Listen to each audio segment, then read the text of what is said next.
স্থায়ীভাবে বেড়িবাঁধ নির্মাণের ইতিমধ্যে আমাদের দাবি রয়েছে এবং ওই অনুযায়ী আমরা কাজও করছি। এই ভুয়াপুর থেকে টাঙ্গাইল হয়ে মানিকগঞ্জ পর্যন্ত একটি বেড়িবাঁধ এই পাশে যাতে আর ভাঙ্গন না হয় এবং পরিকল্পনা করে নদীর নাব্যতা যাতে নষ্ট না হয়।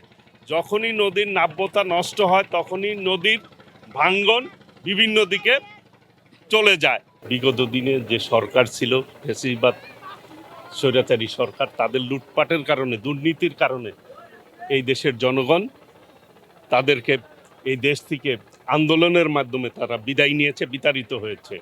কাজেই তাদের বিষয়ে, তাদের অনিয়মের বিষয়ে অবশ্যই তদন্ত হবে এবং সামনে যাতে মজবুত আমরা বেড়িবাঁধ নির্মাণ করতে পারি একটি পরিকল্পিতভাবে, সেই ব্যাপারে আমরা এগোচ্ছি। ইনশাল্লাহ আমরা সফল হব ইনশাল্লাহ। এই নদী, যমুনা নদী, বাংলাদেশের একটি উল্লেখযোগ্য নদী এবং এই এলাকার প্রাণ।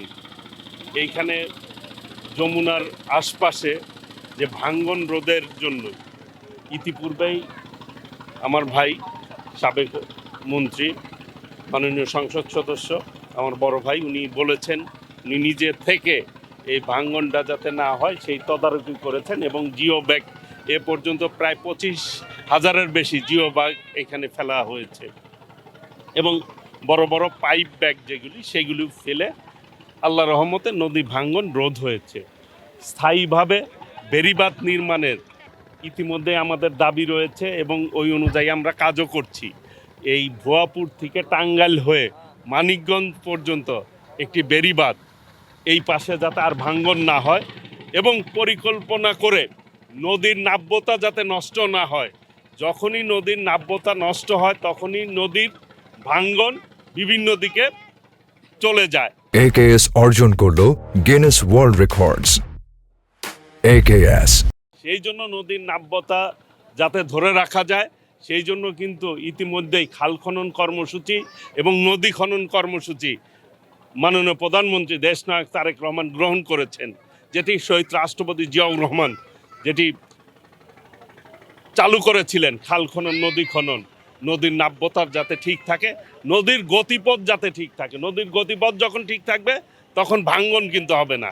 যখনই গতিপথ হারিয়ে ফেলে নাব্যতার কারণে, তখনই ভাঙ্গন তৈরি হয়।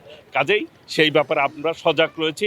আগামী দিনের আমরা কর্মসূচি থাকবে নদীর নাব্যতা বৃদ্ধি করে সঠিকভাবে নদীটি যাতে প্রবাহিত হয় আর পার যাতে না ভাঙ্গে, সেই অনুযায়ী বেড়িবাঁধ নির্মাণের মধ্য দিয়ে এই এলাকার উন্নয়নের জন্য সর্বোচ্চ পদক্ষেপ নেব ইনশাল্লাহ।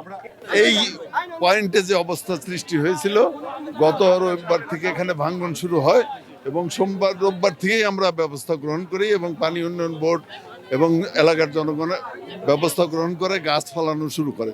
তারপরের থেকে এখানকার পানি উন্নয়ন বোর্ড এবং আমরা জনগণ এবং কন্ট্রাক্টররা মিলে এখানে ব্যাগ ফলানো শুরু করি।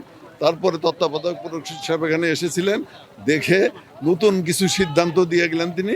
সেই সিদ্ধান্ত মোতাবেক আল্লাহর রহমতে আমরা ব্যাগগুলো ফেলেছি, পাইপগুলো ফেলতেছি, যার কারণে এই বাঁধ ভাঙ্গনটা রোধ হয়েছে। আমি আশা করি যে আরও যে পরিকল্পনা আছে এই পরিকল্পনা যদি সফল হয় তাহলে এটা বাঁধটা রক্ষা হবে এবং এই ভাঙ্গনটা কমে যাবে। আমরা বিশ্বাস করি যে আমাদের নেতা, জননেতা জনাব তারেক রহমান সাহেব নদী ভাঙ্গন এবং নদী খননের জন্য, আপনারা জানেন, খান খনন কর্মসূচি হাতে নিয়েছে। এখানে শাখারিয়া খাল আমরা খনন করেছি, যার কারণে কিন্তু পানিটা এখান দিয়ে আমরা কিছু পাস করতে সক্ষম হয়েছি। এটা বন্ধ ছিল, এখানে আমরা সুইচ গেটটা খুলে দিতে পেরেছি, এখান দিয়ে পানি কিছু পাস হওয়াতেও আমাদের এটা উপকারে এসেছে। তা আমি মনে করি যে নদীটাকেও কিন্তু সামনে খনন করা উচিত এবং একটি পরিকল্পিতভাবে। যমুনা নদী তো ভাঙ্গন রোধ করা যাবে না, এটা প্রাকৃতিকভাবেই হবে। তারপরেও যতটুকু পারি আমাদের সরকার এটা চেষ্টা করবে যাতে এই নদীটাকে আমরা রক্ষা করতে পারি এবং সঠিক খাতে তাকে প্রবাহিত করা যায়।